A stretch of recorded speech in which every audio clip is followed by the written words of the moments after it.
the Lord. As you guys know, the most powerful and the most beautiful name and the name above all name is only one name, which is Yeshu Naam.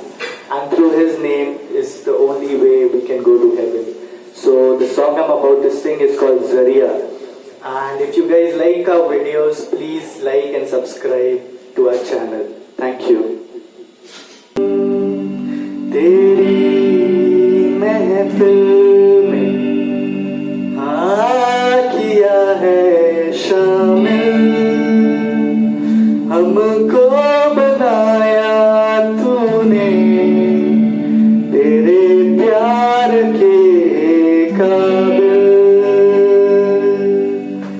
है तेरा नाम सब नाम से ऊंचा, कोई नहीं तेरे समान,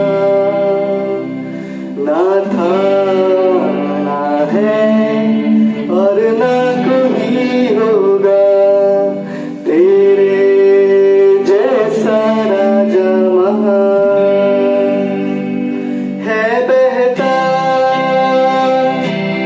तू दरिया जीवन का, तू झरना रास्ता, तू जन्नत का, नाम तेरा है जरिया, यीशु नाम नाम नाम, यीशु नाम नाम नाम, यीशु नाम नाम नाम, यीशु नाम, यीशु नाम नाम नाम, यीशु नाम नाम नाम, यीशु नाम नाम नाम, यीशु नाम।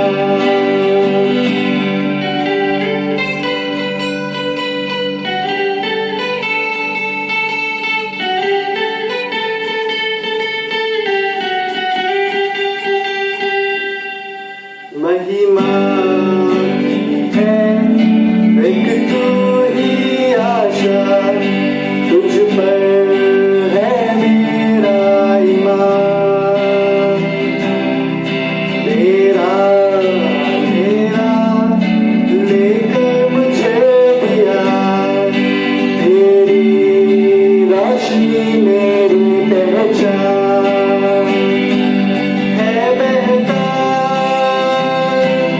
तू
सबको जय मसीह की। फिर से हम लोग परमेश्वर की उपस्थिति में हाजिर हैं और आज मैं जो वचन लेकर के आया हूँ वो 7 कलीसियाओं के विषय में है। प्रकाशित वाक्य 2 अध्याय में 7 कलीसिया का काल है। यूहन्ना परमेश्वर के वचन और प्रभु यीशु मसीह के गवाही के कारण पतमस टापू में था। वो पतमस टापू में किस लिए था? इसलिए कि रोमी राज के अधिकारियों ने उसे प्रभु यीशु मसीह के गवाही देने के कारण पहले उसे खौलते तेल में डाला, लेकिन जब उसे कुछ भी हानि नहीं हुई तो उसे देश निकाला, अर्थात पतमस टापू में भेज दिया। और इसी कारण वो पतमस टापू में था और यूहन्ना वहां पर आत्मा में आ गया और उसने दर्शन में जो कुछ देखा ठीक उसी तरह लिख दिया जैसे आज हम प्रकाशित वाक्य पुस्तक में पढ़ते हैं। इसमें जो बातें हो रही थी या जो बातें इसके बाद होने वाली है उन सबों को दर्शाया गया है। प्रकाशित वाक्य 1 का 19 और 20 में 7 तारों के अर्थात 7 कलीसियाओं के दूत और 7 दीवट अर्थात 7 कलीसिया के बारे वर्णन किया गया है, जिसे हम आगे प्रकाशित वाक्य 2 अध्याय में देखते हैं। यहाँ इफिसुस की कलीसिया है। प्रकाशित वाक्य 2:1-7 में वहाँ लिखा है, मैं तेरे परिश्रम और तेरे धीरज को जानता हूँ। तू बुरे मनुष्यों को देख नहीं सकता। तू धीरज धरता और मेरे नाम के लिए दुख उठाते उठाते थका नहीं। पर तेरे विरुद्ध मुझे एक बात कहना है कि तूने अपना पहले जैसा प्रेम छोड़ दिया है। इसलिए स्मरण कर कि तू कहाँ से गिरा। यदि तू मन ना फिराएगा तो मैं दीवट को तेरे पास से हटा दूंगा। जो जय पाए उसे जीवन के पेड़ में से जो स्वर्ग लोक में है फल खाने को मिलेगा। यूहन्ना जो इफिसुस की कलीसिया का याजक था, वो अपनी कलीसिया को ये संदेश दे रहा है कैसे वो लोग दिन प्रतिदिन परमेश्वर के प्रेम से दूर होते जा रहे हैं और उनके मन में प्रभु का प्रेम कम होता जा रहा है और उन्हें चेतावनी दे रहा है, यदि वो पहले की जैसे प्रेम नहीं रखेंगे और प्रेम के वचन में नहीं बने रहेंगे, आत्मिकता में आगे नहीं बढ़ेंगे, तो दीवट को अर्थात कलीसिया को मैं हटा दूंगा। सरमुन्ना की कलीसिया प्रकाशित वाक्य 2 का 8-11 में लिखा, मैं तेरे क्लेश और दरिद्रता को जानता हूँ। जो दुख तुझे झेलने होंगे उनसे मत डर। प्राण देने तक विश्वासी रहे तो मैं तुझे जीवन का मुकुट दूंगा। जो जय पाए उसका दूसरी मृत्यु से कुछ भी हानि नहीं होगा। वो कलीसिया का दूसरा काल है जब रोमों ने कलीसिया के ऊपर अपना दबाव बढ़ा दिया, जिसके बावजूद उन्होंने परमेश्वर के विश्वास को नहीं छोड़ा, ना उस संगति को छोड़ा। उनकी आर्थिक स्थिति बिगड़ गई लेकिन वे वचन में बने रहे।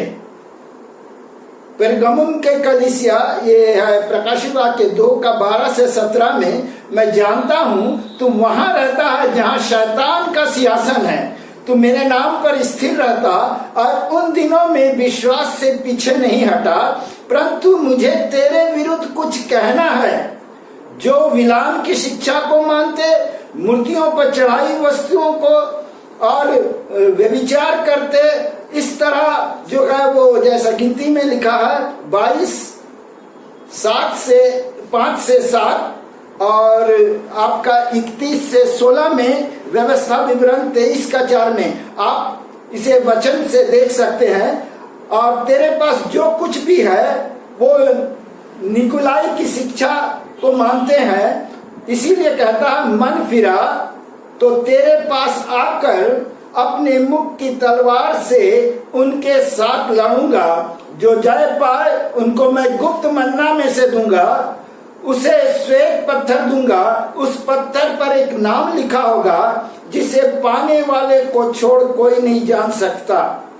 अब इस वचन को देख लीजिए, इशाया 62 का 2 और 65 का 5। कलीसिया दिन प्रतिदिन आगे बढ़ने की बजाय नीचे गिरते जा रही है। रोमन कलीसिया की शिक्षा उनके भीतर आ गई है। उन्होंने प्रेरितों की शिक्षा को त्याग कर मूर्ति पर चढ़ाई वस्तुओं को और रोमन कैथोलिक विचारधारा को कलीसिया में सम्मिलित कर लिया है। इस कारण यूहन्ना कहता है कि तू मन फिरा, नहीं तो परमेश्वर अपने वचन यानी मुख की तलवार से उनसे लड़ेगा। कलीसिया दिन प्रतिदिन उन दबाव में, उन सताओं में दिन प्रतिदिन नीचे गिरती जा रही है। थुआतीरा की कलीसिया, प्रकाशित वाक्य 2 का 18 से 29 तक में, मैं तेरे कामों को और विश्वास, सेवा और धीरज को जानता हूँ, और ये भी कि तेरे पीछे के काम पहले से भी बढ़कर हैं, पर तेरे विरुद्ध कहना है तू अभी उस स्त्री इजाबेल के रहने देता। सॉरी, पहला राजा 16 का 31, दूसरा राजा 9 का 22, जो तेरे दासों को व्यभिचार और मूर्ति के आगे चढ़ाई वस्तुओं को खाना सिखाता है। इसीलिए कहता है कि मन फिराने का अवसर दिया गया है, पर उसने मन ना फिराया। इस कारण उन्हें बड़े क्लेश में डालूंगा और उनके बच्चों को मार डालूंगा। और जब कलीसिया जान लेगी और हृदय और मन का परखने वाला मैं हूँ, जो कुछ तुम्हारे पास है आगे को उसको थामे रहे, जो जय पाए वो जाति जाति पर अधिकार करेगा। ये छोटी सी कलीसिया थी जिस पर रोमन उन 1000 वर्षों के कालों में अपना आधिपत्य जमा चुका था, और कोई इस बात को अंगीकार नहीं कर लेता कि वो रोमन कलीसिया का सदस्य है, उसे तुरंत मौत के घाट उतार दिया जाता। उस समय कलीसिया की हालत बेहद दर्दनाक हो गई। कलीसिया के लिए वो समय अंधेरे का युग था। विश्वासी लोग छुप छुप कर एकत्रित होते थे और जंगलों में, पहाड़ों में, गुफाओं में छिप छिप कर परमेश्वर की आराधना करते थे। उस समय रोमन कैथोलिक कलीसिया के लोगों ने करीब 6 करोड़ 80 लाख मसीहों को मौत के घाट उतार दिया।